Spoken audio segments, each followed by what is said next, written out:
అనిల్ గారు మీరు. ఇది నేను అద్దంకి అని ఒక టౌన్లో శ్రీరామ థియేటర్.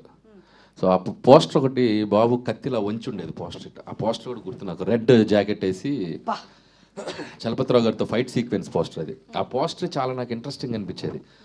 వెళ్ళి చూస్తే అసలు మెస్మరైజ్ అయిపోయాను నేను. నాకు తెలిసి ఆ సినిమాని నేను థియేటర్లోనే అప్పట్లో ఒక 15-20 సార్లు చూసుంటా. అండ్ విహెచ్ఎస్ క్యాసెట్లు వచ్చాక కూడా వీసీపీలు ఉంటాయి కదా, అప్పుడు విహెచ్ఎస్ క్యాసెట్ తెచ్చి సమ్మర్ హాలిడేస్లో దాన్ని మల్టిపుల్ టైమ్స్ ప్లే చేసి చూసేవాళ్ళం. సో అంత ఎంగేజింగ్గా ఉండేది. And epic film and it's classic film. ఖచ్చితంగా we all belong to the same generation. వయసు బాబు అంతా 8 years, 91 అండి. అంతే 91 రిలీజ్, 35 years ఆఫ్ ద సినిమా. 9 years వయసు. వావ్, లవ్లీ, చాలా బాగుంది. సో మీరు ఇప్పుడు బాలకృష్ణ గారితో సినిమా చేస్తే ఇందులోంచి ఏం ఇన్స్పిరేషన్ గా తీసుకుంటారు? నాకు ఒకటి అనిపించింది ఏంటంటే, ఈ టైమ్ మిషన్ కాన్సెప్ట్తో కుదిరితే 91కి వెళ్ళిపోయి ఏంటి ఈ ఏజ్తో వెళ్ళిపోయి అప్పుడు బాబు ఇలా ఉన్నారు అసలు. అంటే ఇప్పుడు అందగాడే బాబు అసలు చూడు ఎలా ఉన్నారు. ఆ టీషర్టు, ఆ టీవీ కుదిరితే ఇది స్వార్థం.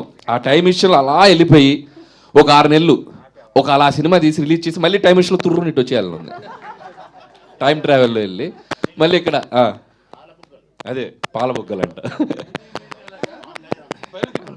అంటే ఖచ్చితంగా బాబు బాబు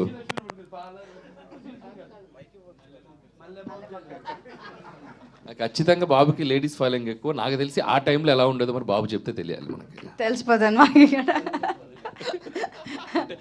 చాలా అందగారు, అందగారు కదా మరి.